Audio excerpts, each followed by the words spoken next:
Hi friends, how are you. तो ये हमारा रे ऑप्टिक्स का लेक्चर नंबर 9। आज हम बात करेंगे real depth and apparent depth के बारे में। Okay, my name is Sarveshwar and this is your and only your beautiful सा चैनल मैथमेटिकल इंग्लिश। ये real depth and apparent depth क्या होता है? रियल डेप्थ, जैसे मान लो कोई टैंकर में आपने, जैसे कोई बाल्टी है उसमें आपने पानी भरा हुआ है, वाटर फिल किया हुआ है, उसमें आपने एक सिक्का डाल दिया। ठीक है, तो जो सिक्का है, जो नीचे सिक्का है, उससे और सरफेस के ऊपर की डिस्टेंस को हम रियल डेप्थ कहते हैं। और जो हमें इमेज दिखती है, जो हमें कॉइन की जो इमेज दिखती है, उससे और सरफेस की डिस्टेंस को हम अपेरेंट डेप्थ कहते हैं। देखो ये real depth, real depth, real depth and apparent depth, apparent depth. Real depth and apparent depth क्या होता है? जैसे मान लो ये कोई टैंक है, इसमें वाटर फिल है, कुछ फिल कर दो, मान लो ये वाटर फिल है, इसमें अंदर वाटर फिल है। ठीक है, अंदर वाटर फिल है।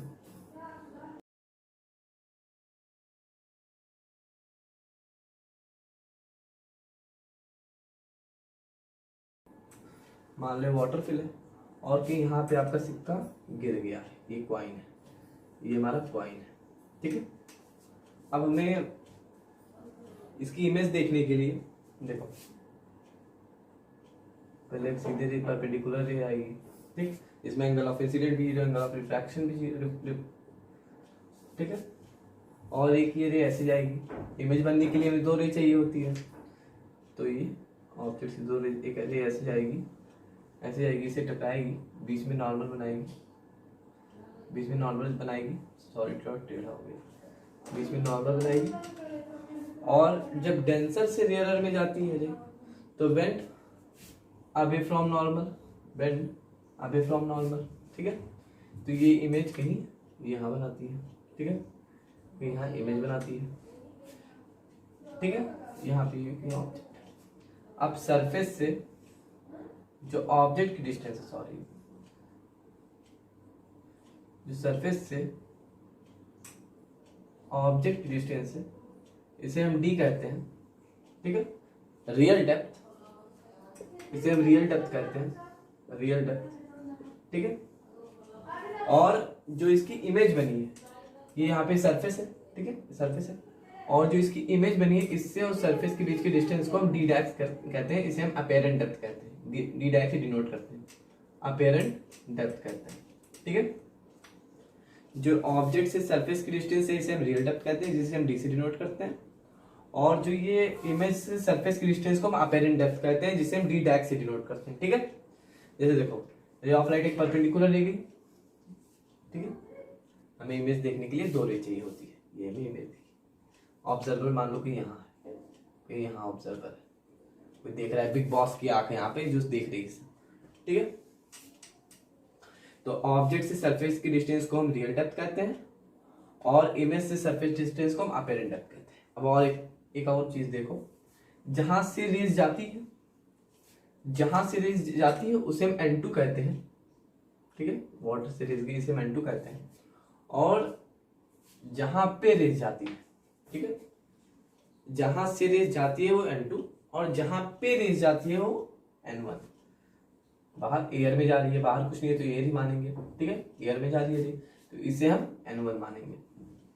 ठीक है, जहां से रे जा रही है, ऑब्जेक्ट से रे जा रही है ना, जहां से रे जा रही है उस मीडियम को N2 मानेंगे, और जहां पे रे जा रही है उस मीडियम को N1 मानेंगे। ठीक है, फॉर्मूला देखो, अभी हम इसको पूरा डेरिवेटिव, पूरा इसका हम डेरिवेशन भी कराएंगे, लेकिन फॉर्मूला देख लो पहले।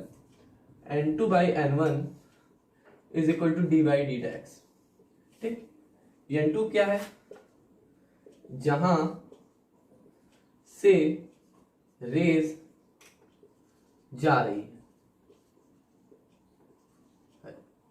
N1 क्या है? जहां पे रेज जा रही है, जहां पे रेज जा रही है। ठीक है, डी क्या है? ये रियल डेप्थ है, रियल डेप्थ है, और डी डैक्स क्या है, apparent depth, apparent depth, clear है। डी यहाँ पे रियल डेप्थ है, डी डैक्स अपेरेंट डेप्थ है। N2 क्या है, N2 वो मीडियम है जहां से रेस जा रही है, N1 वो मीडियम है जहां पे रेस जा रही है, ठीक है, इतना क्लियर है सबको। और एक यहाँ पे और देख लो, मेजर्ड कहां से करेंगे, measured from surface, measured from surface, ये सरफेस है, मेजर्ड फ्रॉम सरफेस, ये डी और डी डैक्स रियल डेप्थ अपेरेंट डेप्थ कहां से मेजर करेंगे, सरफेस से, ठीक है, सरफेस से मेजर करेंगे। इतना हो गया, इतना नोट कर लो। ओके, हम इसका हम फॉर्मूले का पूरा डेरिवेशन बताते हैं कि ये आया कैसे। ये कर रहा हूं,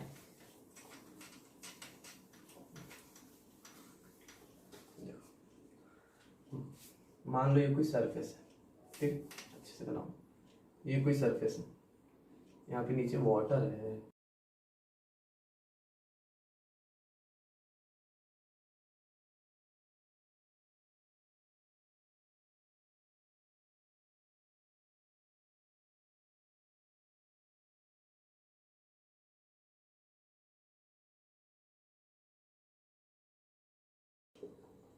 ठीक है, यहाँ पे मान लो वाटर, ठीक है, यहाँ पे मान लो कॉइन पड़ा हुआ है कोई, यहाँ पे मान लो कॉइन पड़ा हुआ है, ठीक है, यहाँ पे मान लो कॉइन पड़ा हुआ है, ठीक है।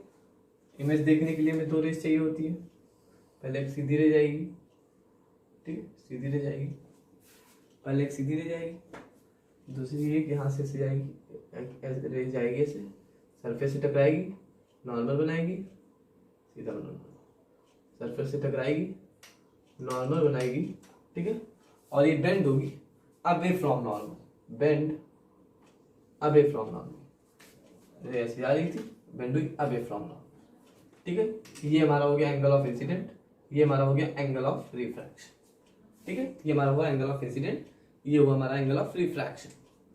यहाँ पे देखो, और ये यहाँ पे ये ऐसे से गई, इसे लगा के रेस यहाँ से आ रही, यहाँ पे इमेज बना, ठीक है, इतना क्लियर है।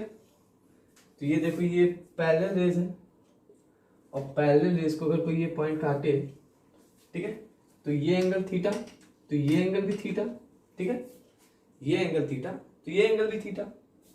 फिर से देखो, अगर पैरेलल रेस को कोई एक लाइन काटे तो ये एंगल जो, वो एंगल ये, ठीक है, एंगल, ये एंगल थीटा, तो ये एंगल भी थीटा, तो एंगल रिफ्रैक्शन, तो ये एंगल भी हमारा रिफ्रैक्शन। और यहाँ पे देखो, ये जेड बन रहा है, ये जेड बन रहा है, ये देखो, ये बन रहा है, तो ये एंगल इंसिडेंट, तो ये एंगल भी इंसिडेंट, ठीक, तो ये भी हमारा एंगल इंसिडेंट। ये देखो जेड बन रहा है, ये देखो, ये नॉट, ये जेड बन रहा है, ये एंगल इंसिडेंट, तो एंगल भी इंसिडेंट, ठीक है। और जो इसकी डिस्टेंस है, हमने इसको x मान लिया है। अब देखो, यहाँ से ये सरफेस से ऑब्जेक्ट d और इमेज से ऑब्जेक्ट सरफेस d, ठीक है। अब देखो, स्नेल्स लॉ लगाओ, यहाँ पे ये मीडियम जहाँ से रेस जा रही है N2, जहाँ पे रेस जा रही है N1, ठीक है। अब स्नेल्स लॉ लगाओ, स्नेल्स लॉ, देखो स्नेल्स लॉ कितना इंपॉर्टेंट है, हर जगह यूज हो रहा है। स्नेल्स लॉ लगाओ इसमें, तो ये देखो N2 साइन इधर का मीडियम, तो N2 sine i is equal to N1 sine r, clear. ये N2 sine i is equal to N2, इधर के बगल वाला मीडियम, इधर के बगल वाला मीडियम, ठीक है, साइन r के बगल वाला मीडियम, साइन i के बगल वाला मीडियम। और एक और देखो, जो हमारे सिलेबस में है, rays are paraxial rays, rays are paraxial rays, paraxial rays, paraxial rays, जो हमारे सिलेबस में रेज है पैरा एक्सियल, वेरी क्लोज। अगर ये बहुत क्लोज होंगे रेज, पैरा एक्सियल रेज होंगे, तो हमारा जो एंगल ऑफ इंसिडेंट बना वो भी बहुत स्मॉल होगा। जैसे रे ऐसे गई, पहले देखो ये rays are paraxial rays, ऐसे ये कहीं ऐसे आएगी, ठीक है, तो इंसिडेंट और स्मॉल हुआ, ठीक। Rays are paraxial rays, then angle of incident, angle of refraction, angle of incident and angle of refraction is very very small, very small, ठीक। Angle of incident, angle of refraction very small, तो means ये जो sign आई है ये करीब करीब आई के बराबर होगा। जब बहुत स्मॉल होगा, वेरी स्मॉल होगा, तो ये साइन आई करीब करीब आई के बराबर होगा। तो इसे हम ऐसे लिख सकते हैं tan i, sine I equal to I equal to tan i, sine r is equal to r is equal to tan r लिख सकते हैं, ठीक। तो अब यहाँ पे अप्लाई कर दो, n2 tan i is equal to n1 tan r। देखो इधर tan i tan theta, tan theta क्या होता है, perpendicular upon base, perpendicular upon base. यहाँ पे 90 डिग्री है, नॉर्मल, नॉर्मल से यहाँ पे 90 डिग्री है, नॉर्मल, नॉर्मल है, तो परपेंडिकुलर, परपेंडिकुलर ये हो गया हमारा, ठीक। तो perpendicular upon base means n2 x by D is equal to n1 tan r, perpendicular upon base, यहाँ तक ये ट्रायंगल ले लो, यहाँ पे नॉर्मल बना, ये हमारा बेस हो जाएगा, ये हमारा perpendicular means x by D X, X X cancel, X X cancel, ये आ गया हमारा n2 upon n1 is equal to D by D X. Clear है, ये हमारा फॉर्मूला निकल आया, डेरिवेशन से हमारा फॉर्मूला निकल आया, बहुत सिंपल है, ठीक है। n2 क्या है, जहां से रेस जा रही है वो n2 है, और जहां पे रेस जा रही है वो n1 है, जहां से रेस जा रही है वो n2 और जहां पे रेस जा रही है n1। d क्या है यहाँ पे, रियल डेप्थ, d डैश क्या है, अपेरेंट डेप्थ। क्लियर है, इरेज कर रहा हूं।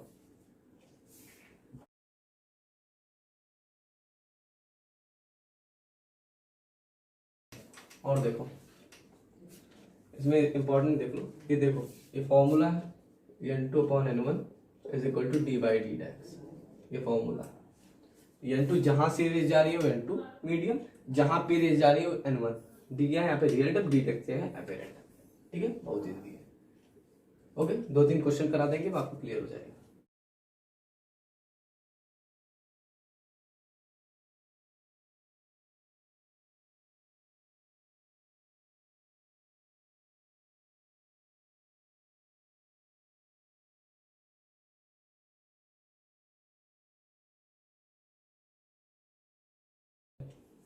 यहाँ पे कहीं फिश है, फिश देखो बना पाता हूँ नहीं, फिश ऐसे मान लो यार, फिश फिश है, ठीक है, फिश है, फिश है, यहाँ पे फिश है, मान लो यहाँ पे एज्यूम करो यहाँ पे फिश है, और फिश से जो इसकी डिस्टेंस है, सॉरी फिश से इसकी जो डिस्टेंस है ये मान लो 24 सेंटीमीटर है, ठीक है। ऊपर यहाँ पे कोई बर्ड है, यहाँ पे बर्ड है 36 सेंटीमीटर पे बर्ड है, 36 सेंटीमीटर पे बर्ड है, ठीक है। अब कोई और यहाँ पे जो मीडियम है, यहाँ से देखो ये मीडियम है, ये 4/3 वाटर है, वाटर है, ठीक, 4/3 वाटर है, और यहाँ पे एयर कुछ नहीं है तो एयर ही, ठीक है। अब क्वेश्चन क्या है, find the apparent depth, apparent depth, find the apparent depth, question है find the apparent depth of fish seen by bird। Question क्या है, find the apparent depth of fish seen by bird, ठीक है। अब fish seen by bird, bird तो देखो fish से race जाएगी तभी तो बर्ड को दिखेगी, ठीक है, मीन्स ये मीडियम है n2, ये हमारा n1, ठीक है। फॉर्मूला क्या है, n2 by n1 is equal to D by D dash. n2 क्या है, n2 क्या है, जहां से रेस जा रही है, वाटर से रेस जा रही है, n1 क्या है, अपॉन 1 एयर में जा रही है, ऊपर आ जाएगा, डी रियल डेप्थ क्या है 24 centimetre, D dash 24 by D dash, ठीक है, 1 to 6, D dash is equal to 18, okay. Apparent depth हमारा 18 आया, लेकिन सुनो अभी रुको, अपेरेंट डेप्थ मीन्स कहीं इमेज कहीं यहाँ बन रही है, इमेज कहीं से यहाँ दिख रही है, 18 सेंटीमीटर पे इमेज दिख रही है, इसे इमेज 18 सेंटीमीटर पे इमेज दिख रही है, इसे जो इमेज दिख रही है 18 सेंटीमीटर पे दिख रही है। लेकिन क्वेश्चन क्या है, a bird, a fish seen by bird, तो depth of fish from bird, ठीक है, depth of fish from bird, इसकी क्या है 36 और 18 कितना हुआ 36, इमेज कहाँ बनी 3 सेंटीमीटर पे और आगे 18, ठीक है, तो 454, ठीक है, तो इसका ये निकला है 54 सेंटीमीटर पे इसे इमेज दिख रही है, अपनी हाइट और इसकी जहाँ पे इसकी इमेज दिख रही है 18, 36, 54, क्लियर है। इसी को थोड़ा चेंज करना है, बस इसी को थोड़ा चेंज करना है, यहाँ पे ये मीडियम हटा दो, ठीक है, इसी को थोड़ा चेंज करना है, यहाँ पे लिख दो बर्ड, यहाँ पे लिख दो फिश, ठीक है। अब ये मीडियम हमारा N2 हो गया और ये मीडियम N1 हो गया। अब वहां से रेज आएगी, तो देखो अब रेज वहां से आएगी क्योंकि अब फिश देखेगा बर्ड को, ठीक, तो बर्ड से रेज आएगी तभी तो फिश को दिखेगी, बर्ड से रेज आएगी तभी तो फिश को दिखेगी।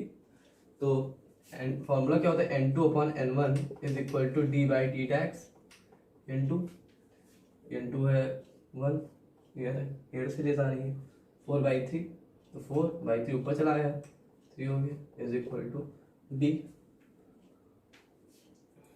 36/D टैक्स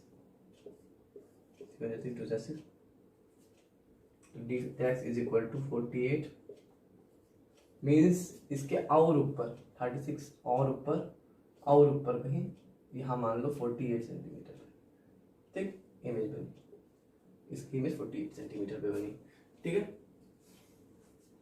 तो अब bird seen by fish means 48 plus 24, 8 4 12 का 2 कैरी आया 1 4 2 6 1 7 72 सेंटीमीटर पे इसे इमेज देखी, ठीक है, 72 सेंटीमीटर पे इसको इमेज देखी, इसे लग रहा है 72 सेंटीमीटर पे इमेज फाउंड हुई, ठीक है, क्लियर है। एक क्वेश्चन और देख लो बस,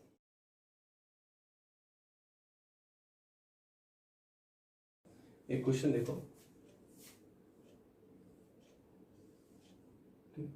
मान लो यहाँ पे ऑब्जेक्ट है, और पास कर लो, यहाँ पे कहीं ऑब्जेक्ट है 20 सेंटीमीटर पे ऑब्जेक्ट है, और जो ये मीडियम है ये एयर है, ठीक है, एयर है, यहाँ पे फिर और आगे मीडियम चेंज हो गया, ठीक है, यहाँ पे ये वाला मीडियम जो है एक ग्लास है जो है 30 सेंटीमीटर है, और इसका जो मीडियम है ग्लास का 1.5, ठीक है, और यहाँ पे, ठीक है, यहाँ पे मान लो 20 सेंटीमीटर पे है, ठीक है, 20 सेंटीमीटर पे है, 20 सेंटीमीटर पे है, और ये कोई भी मीडियम है 2, ठीक है, मान लो कोई भी मीडियम, और यहाँ पे 20 सेंटीमीटर पे, यहाँ पे लाइन हटा दो, मान लो यहाँ पे कोई बिग बॉस की आँख, तो पहले अब यहाँ पे 2 हो जाएगा, फर्स्ट सेकेंड, ठीक है, पहले फर्स्ट फिर सेकेंड, 2 पार्ट में सॉल्व होगा। पहले ऑब्जर्वर यहाँ आएगा, यहाँ पे ऑब्जर्वर आएगा, ऑब्जर्वर जब यहाँ आएगा, ठीक, तो अब देखो फर्स्ट क्या है, N2/N1 is equal to D by D dash, N2/N1 is equal to D by D dash into air. अब यहाँ से रेज जा रही है, ठीक, ऑब्जेक्ट से रेज जा रही है, किस मीडियम में, इधर 1.5, ठीक है, is equal to real depth 20 centimetre, apparent depth point 0/10, D dash is equal to 30 centimetre, D dash हमारा 30 सेंटीमीटर, मीन्स जो इमेज हुई और आगे 10 सेंटीमीटर आगे यहाँ इमेज फॉर्म हुई, 30 सेंटीमीटर पे, अगर ऑब्जर्वर यहाँ होगा तो। लेकिन अगर, अब यहाँ से हटा दो ऑब्जर्वर, अगर ऑब्जर्वर यहाँ है, ऑब्जर्वर यहाँ है, ठीक, तो ये लेंगे। सेकंड देखो, अब रेस कहाँ से आ रही है, यहाँ से, तो n2 1.5 अपॉन n1 2, फॉर्मूला पहले लिख लो ना, 1/2 upon n1 is equal to D by डी डैक्स। अब जहाँ से रेज आ रही हो n2, रेज कहाँ से आ रही है, यहाँ से, ठीक, ग्लास से रेज आ रही है 1.5 और n1 कोई मीडियम है, is equal to the real depth. अब इसके लिए जो ये इमेज बनी है एक वर्चुअल ऑब्जेक्ट, देखो हमने बताया है, हमने मिरर के केस में भी बताया था आपको कि जो पहले मिरर, कोई पहला मिरर है, पहले मिरर के लिए जो दूसरा मिरर है, जो पहले मिरर की जो इमेज बनी है वो दूसरे मिरर के लिए एक वर्चुअल ऑब्जेक्ट बनेगी। जो पहले मिरर की जो इमेज बनेगी वो दूसरे मिरर के लिए वर्चुअल ऑब्जेक्ट बनेगी, ठीक है। तो इसके लिए जो इमेज बनी है वर्चुअल ऑब्जेक्ट, वर्चुअल ऑब्जेक्ट ही है। इसके लिए जो इमेज बनी है वर्चुअल ऑब्जेक्ट है। तो 30 20 50 और 10, इधर ये 10, इतनी दूरी 10 है, 60 बाई डी डैक्स। हमने बताया आपको कि जो पहले मिरर की इमेज दूसरे मिरर के लिए वर्चुअल ऑब्जेक्ट है, हमने कॉम्बिनेशन ऑफ अ मिरर में आपको बताया था, ठीक है। यहाँ पे पॉइंट हटा, 0 बढ़ा, 5 3 15, 5 4 20, जगह देखो 3 1 3 2 6 20, 24 80, D dash is equal to 80 centimetre आया। अब क्या है, 80 इमेज कहाँ बनी, 100 सेंटीमीटर पे इमेज बनी। जो इमेज बनी वो 100 सेंटीमीटर पे, ठीक है, 20 ये 100 सेंटीमीटर पे की इमेज फॉर्म्ड हुई। जो इमेज फॉर्म्ड हुई ये 100 सेंटीमीटर पे इमेज फॉर्म्ड हुई। क्लियर है, ओके। तो आज का हमारा लेक्चर यहीं पे समाप्त होता है। कल हम बात करेंगे सिर्फ थोड़ा ग्लास स्लैब, अगर बीच में कोई ग्लास स्लैब रख दिया जाए उस, और शिफ्ट का फॉर्मूला क्या होगा उसका हम फुल डेरिवेशन देखेंगे। शिफ्ट थोड़ा ग्लास स्लैब में शिफ्ट का फॉर्मूला क्या होगा इसका हम पूरा डेरिवेशन देखेंगे और इस पे अच्छे से अच्छा न्यूमेरिकल सॉल्व करेंगे।